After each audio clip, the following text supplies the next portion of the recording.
Ladies and gentlemen, the President of the Republic of the Philippines, His Excellency President Ferdinand R. Marcos Jr. The President is now at the kids' playroom.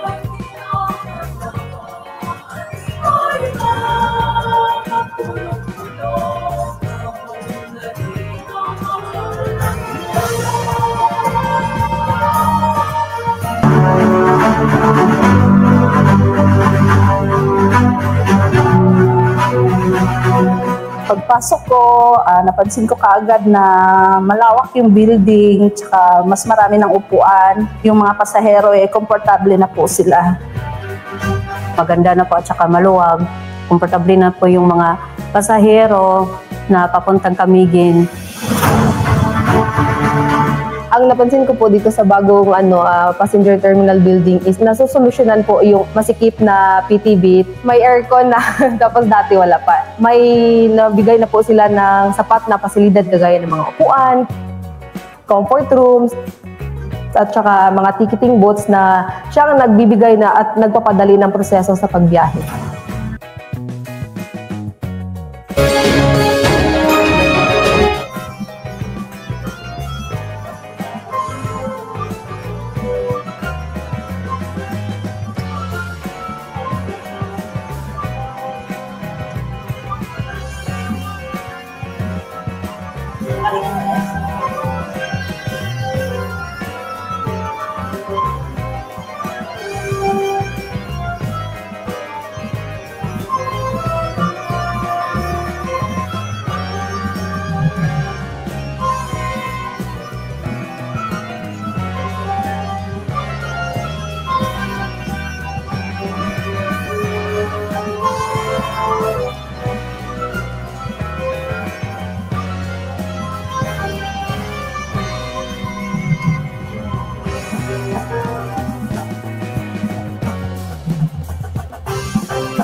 Ladies and gentlemen, the President of the Republic of the Philippines, His Excellency Ferdinand R. Marcos Jr.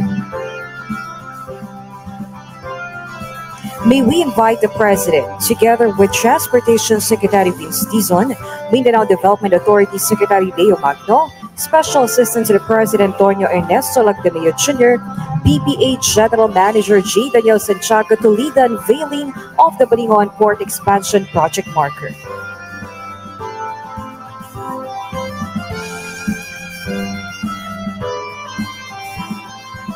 Ready, Mr. President, on the count of 3. 1, 2, 3. The marker read as follows. The construction of Port Operations Building at the Port of Balingon enhances comfort, safety, and operational efficiency. This landmark development strengthens the port's capacity to accommodate growing number of local and foreign tourists, contributing to the economic progress of the province. Thank you, Mr. President.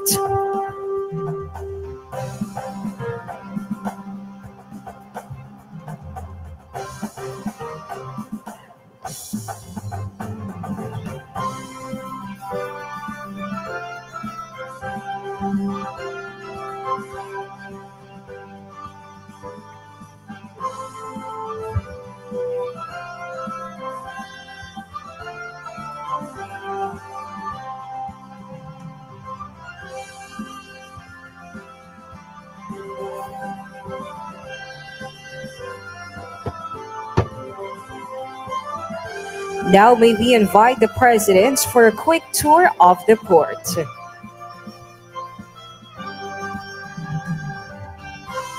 The newly constructed Port Operations Building of the Balingoan Port occupies a total floor area of 3,082.50 square meters. This building, designed with a single-level and high-ceiling layout, is equipped with modern amenities and houses various facilities to afford utmost comfort, convenience, safety, and security of the seagoing public. These facilities include the following: ticketing booth,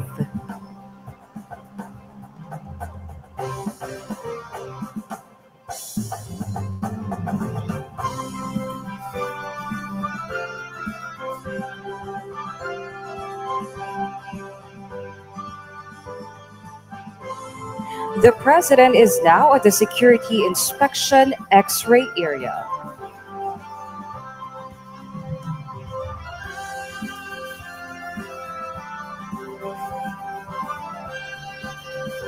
Once again, ladies and gentlemen, the President of the Republic of the Philippines, His Excellency President Ferdinand R. Marcos Jr. The President is now at the kids' playroom.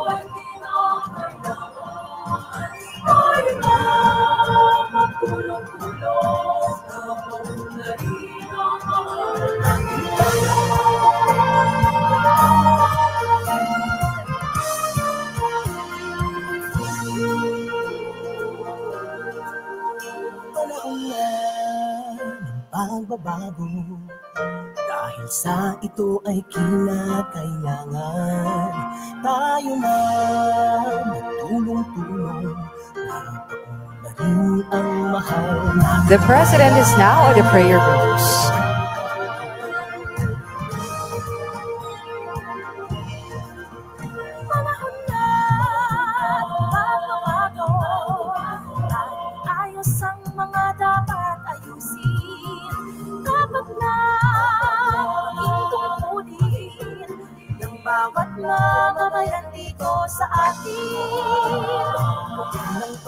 Included in these facilities are the commercial area and the child care room.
We can also see the boarding gate. That ends our tour of the Balingoan Port Expansion Project. Once again, ladies and gentlemen, the President of the Republic of the Philippines, His Excellency Ferdinand R. Marcos Jr.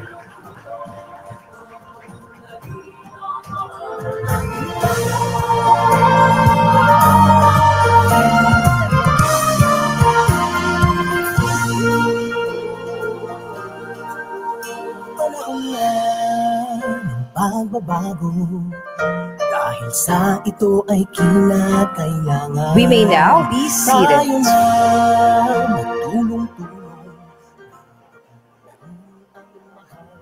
Good morning. We are gathered here for the inauguration of Balingoan Port Expansion Project. To formally begin our program, may we call on PPA General Manager J. Daniel Santiago for his welcome remarks.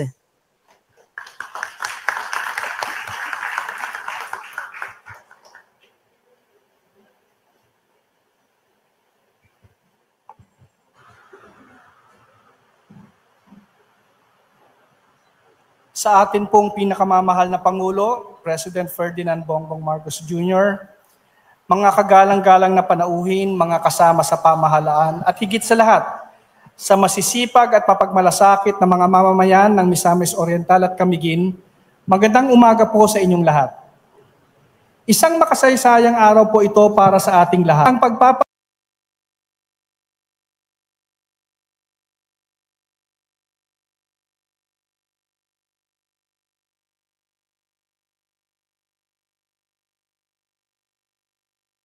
palawak ng ating pantalan, isang proyektong sagisag ng pag-unlad, oportunidad, at mas maliwanag na kinabukasan para sa buong reyon ng Northern Mindanao. Ang proyekto pong ito ay higit pa sa bagong gusali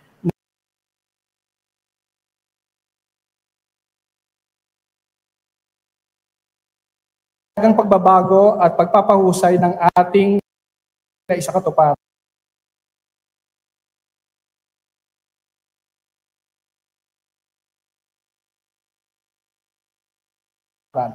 Una, isang makabago at maayos na Port Operations Building na may kompletong posibilidad para sa epektibong pamamahala ng pantalan. Pangalawa, pinalawak na docking at passenger terminal facilities para sa mas maayos na daloy ng tao at sasakyang pandagat.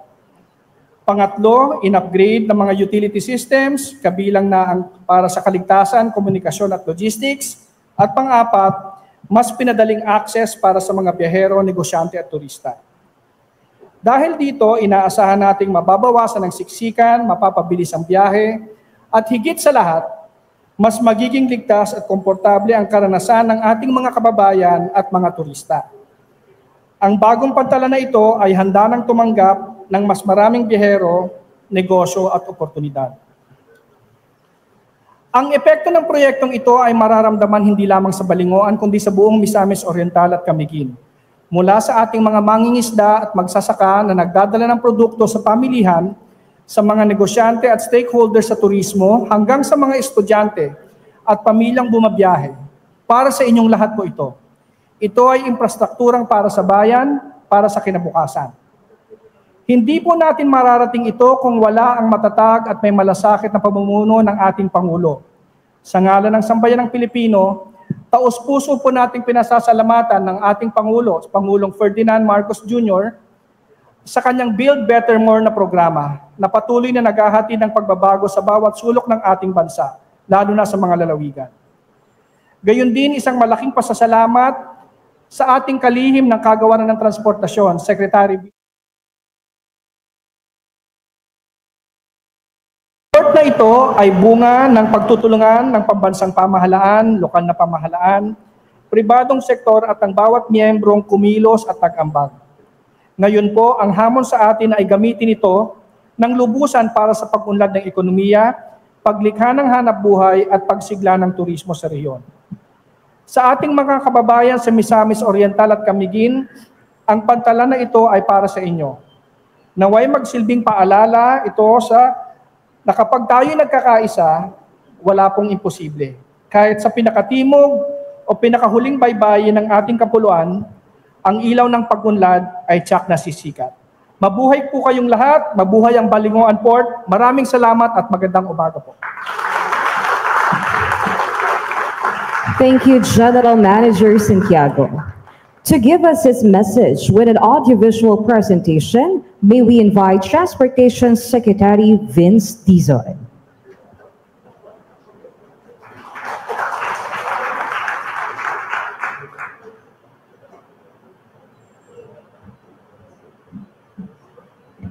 Magandang umaga po, Mr. President. Magandang umaga po sa ating mga kasamahan sa gobyerno, led by our local government officials, led by Governor Unabia, at sa lahat po ng mga kasama nating gumawa nitong napakagandang pasilidad na ito. Magandang umaga po at maraming salamat sa lahat ng inyong ginawa. Alam niyo po, bago po ako'y pinagpala at inimbita ng ating mahal na Pangulo, may napanood po akong speech niya. Ito po'y, I think, during the launch of the senatorial campaign for this year. And the words of the President in that speech really struck a chord in me, Mr. President. It is when you said, "We are the people's servants, not their lords." Napaka-importante po nun para sa ating mga nagtatrabaho sa gobyerno dahil ito'y reminder na tayo po'y nandito para manilbihan, hindi maghari-harian. Tayo po'y nandito para magserbisyo at hindi po pagsilbihan. And I think, Mr. President, in our first meeting, I remember very vividly when you told me one simple thing. Please make the lives of the daily lives of our commuters easier, safer, and more comfortable. Yun lang po ang sinabi ng ating Pangulo. Padaliin natin ang araw-araw na pagbiyahe ng ating mga kababayan. Dahil alam po ng Pangulo yung dinaranas nila. The President feels our people's pain. It is a daily pain. It is a daily struggle. Due mostly to the unfortunate delays, to the unfortunate neglect of the past. And this port is a prime example of that. Alam niyo po, Mr. President, makikita niyo mamaya sa video kung saan po nanggaling. Alam po ito ni Gov. Di ba po, Gov? Dati, parang wala naman pong terminal na ganito dito. No? Ang mga kababayan po natin, nandun lang po sila, naka-monoblock chair lang, walang electric fan, walang kahit ano, walang CR, inaabangan po nila.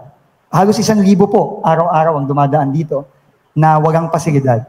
Kaya po, Mr. President, dahil sa trabaho ng PPA sa pamumuno ni GM J. Santiago, dahil po sa pakikipagtulungan sa ating provincial government at sa ating local government officials, nandito po tayo ngayon sa Balingoan Passenger Terminal. Air-conditioned, komportable, malinis ang CR, may playroom pa po ang ating mga kabataan, ang mga anak po ng mga pasahero dito. Meron pong prayer room para sa mga gustong magdasal habang naghihintay. Simple lang po siya, pero nagbibigay po ng dignidad sa ating mga kababayan na bumabiyahe dito araw-araw. And this is really a testament to the President's vision of building better and building more. Build better, more. Yun po ang sabi at habilin ng ating Pangulo. At ito pong Balingoan Port, ito pong Balingoan Passenger Terminal ay klarong ehemplo ng bisyon ng ating mahal na Pangulo. So please allow me to end po. I just want to quote Joel Barker when he said, "Vision without action is merely a dream. Action without vision just passes the time. But vision with action can change the world." This is the President's vision. The action was the action of the hardworking men and women of the PPA working together with the provincial government and the local government.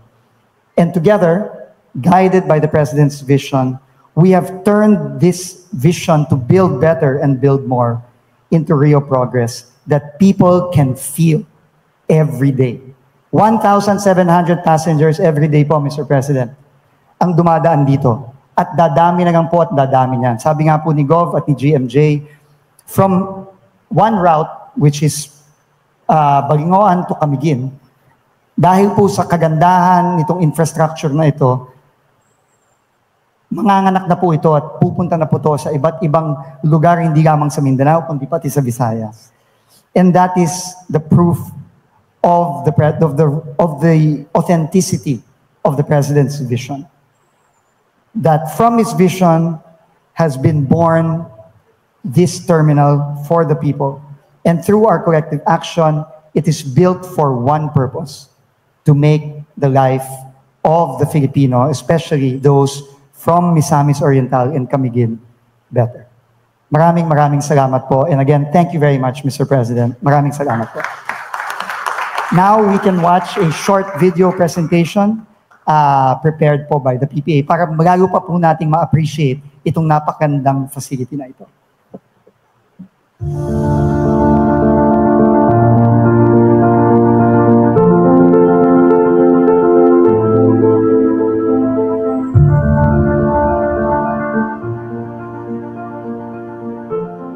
Sa unang panahon, maliit itong pier namin. Ang ako yung nabantayan din ni Dapita sa una, puro pag yun kahoy ang pantalan niya, mubo. Pag pumupunta ako ng Camiguin, mahirapan nga sumakay kasi konti lang yung barko. Ilan po sa mga challenge po namin bilang as regular passenger po is masikip na passenger pag peak season po. So sobrang sikip po doon sa loob. Tapos may iba po na nakatayo lang kasi na naubusan po ng upuan.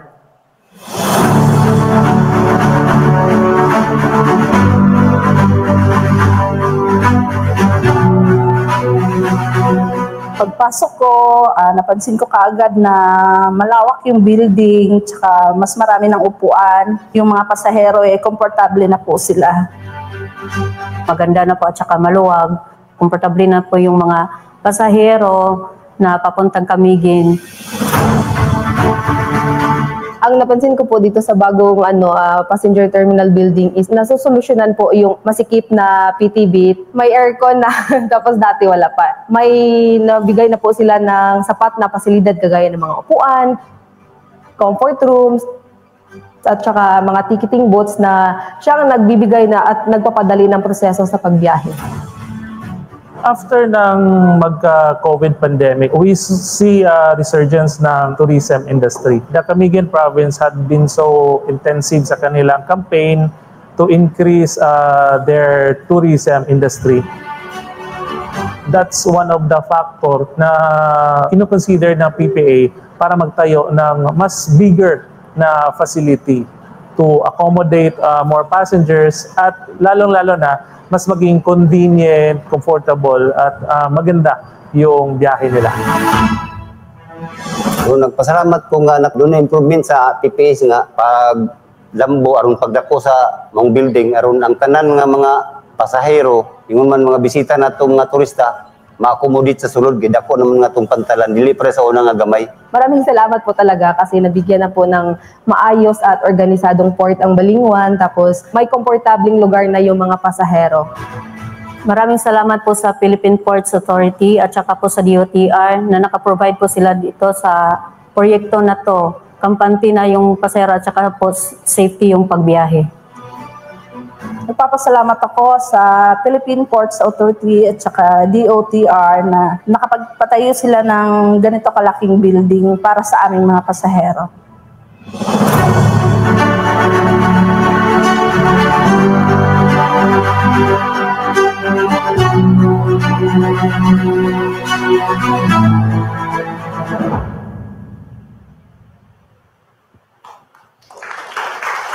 May we recall once again Transportation Secretary Vince Dizon to introduce our guest of honor and keynote speaker.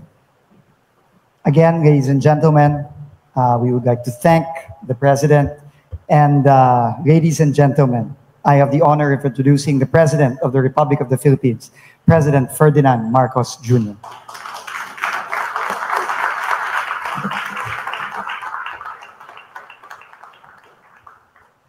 Thank you, DOTR Secretary Vince Dizon, for your kind introduction. Please be seated.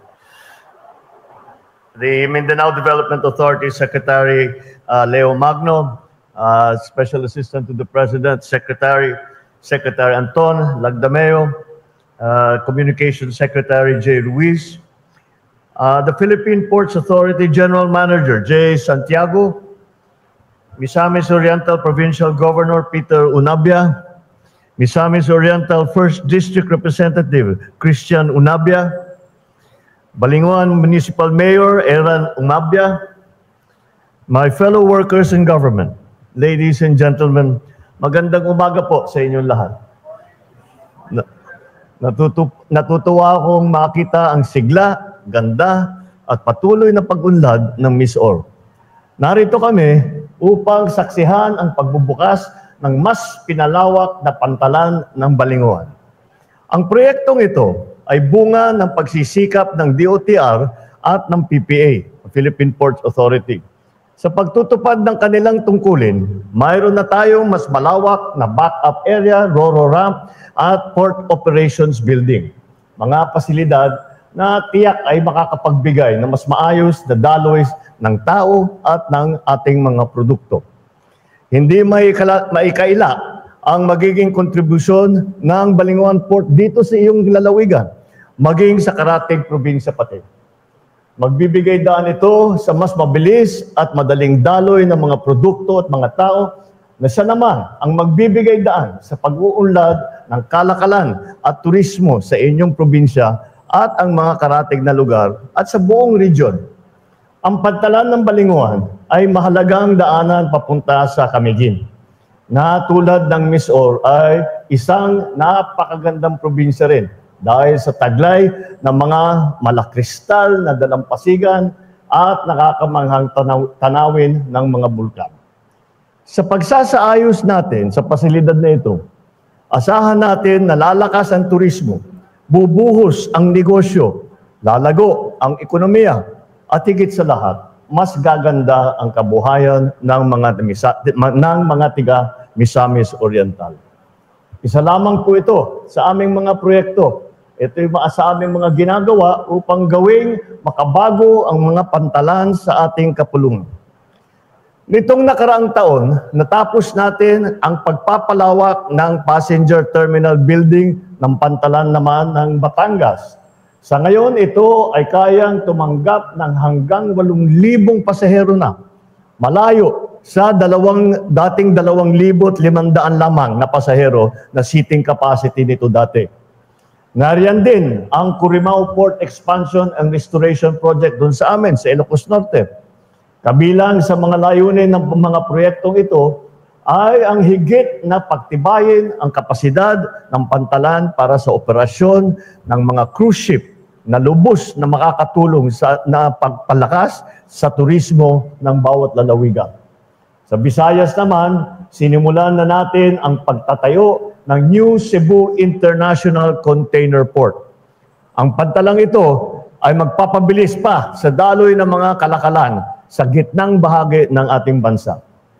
Kasalukuyan din natin, ipinapatupad ang Ormoc Port Expansion Project sa Leyte na inaasahang magbibigay ng dagdag na kapasidad para sa paggalaw ng mga tao at produkto sa Eastern Visayas naman. At dito po sa Mindanao, bukod sa Balinghoan, mayroon ding Plaridel Port Expansion Improvement Project sa Misamis Occidental. Kasalukuyan natin itong ipinapatupad upang mapalakas ang inter-island connectivity sa region na ito. Ang lahat ng ito ay naglalayong mapaunlad ang ating mga pantalan at mapabuti ang karanasan ng bawat Pilipino. Higit sa pagiging daanan tungo sa mga sentro ng kalakalan, negosyo at turismo, ang mga pantalan ay isa ring mahalagang tulay tungo sa kaunlaran ng ating bansa. Dito nagtatagpo ang mga tao. Dito dumadaan ang ating mga produkto. Dito nagkakaroon ng oportunidad ang mga kababayan nating maabot ang mas malawak na merkado para umasenso sa buhay. Kapag naisaayos natin ang ating mga pasilidad at infrastruktura, asahan natin na lalakas ang turismo, bubuhos ang negosyo, lalago ang ekonomiya, higit sa lahat, gaganda ang takbo ng buhay ng bawat Pilipino. Mula Luzon, Visayas, hanggang sa Mindanao, tuloy-tuloy ang ating pagsulong. Mga kababayan, ito po ang diwa ng aming tinatawag na Build Better More. Gumagawa tayo ng mga infrastrukturong may puso para sa ginhawa, seguridad at pag-angat ng ating mga kababayan. Ngunit, hindi lang po ang pagpapalaki ng kapasidad ng mga pantalan ang prioridad natin. Mahalaga rin po na mapanatili ang kaayusan ng mga ito upang masiguro na ligtas, matiwasay at maginhawa ang biyahe ng bawat pasahero. Kaya't pangalagaan natin ito dahil ang mga gusali, pasilidad at infrastruktura ay magtatagal lamang kung may malasakit ang mga gumagamit nito. Alam natin marami pang kailangan gawin upang matupad ang pangakong mas magandang kinabukasan para sa bawat Pilipino. Ngunit hindi naman tayo titigil. Unti-unti, tuloy-tuloy, makakarating tayo doon. Mga kababayan, ipagdiwang natin ang araw na ito.